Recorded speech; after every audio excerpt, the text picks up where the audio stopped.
The Gold Hesperidee by Robert Frost. Read by Frank Blissett. Square Matthew Hale's young grafted apple tree began to blossom at the age of 5, and after having entertained the bee, and cast its flowers and all the stems but 3, it set itself to keep those 3 alive, and downy wax the 3 began to thrive. They had just given themselves a little twist, and turned from looking up and being kissed, to looking down, and yet not being sad, when came Square Hale with, "Let's see what we had," and 2 was all he counted. 1 he missed, but 2 for a beginning wasn't bad. His little Matthew, also 5 years old, was led into the presence of the tree, and raised among the leaves, and duly told, "We mustn't touch them yet, but see and see." And what was green would by and by be gold. Their name was called the Gold Hesperidee.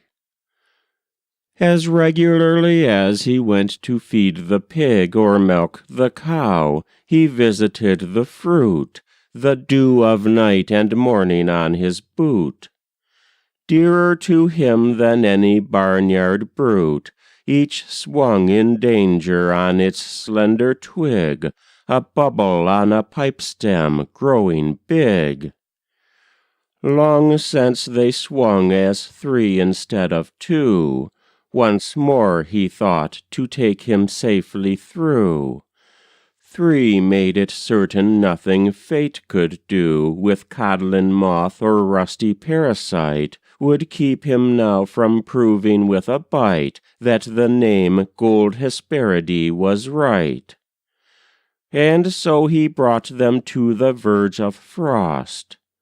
But one day, when the foliage all went swish with autumn, and the fruit was rudely tossed, he thought no special goodness could be lost if he fulfilled at last his summer wish, and saw them picked, unbruised, and in a dish, where they could ripen safely to the eating.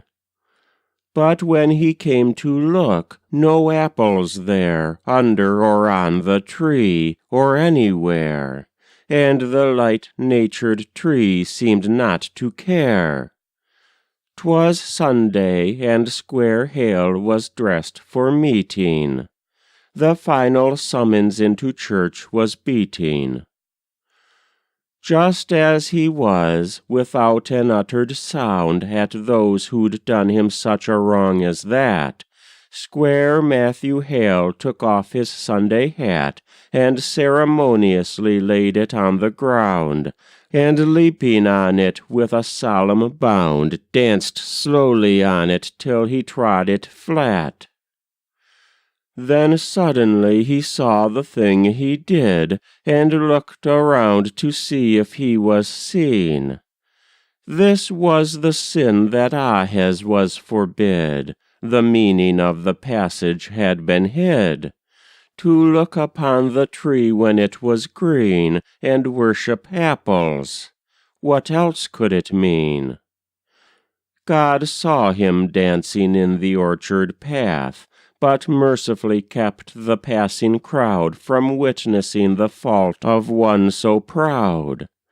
And so the story wasn't told in Gath, in gratitude for which Square Matthew vowed to walk a graver man, restrained in wrath. That was The Gold Hesperidee by Robert Frost. Read by Frank Blissett.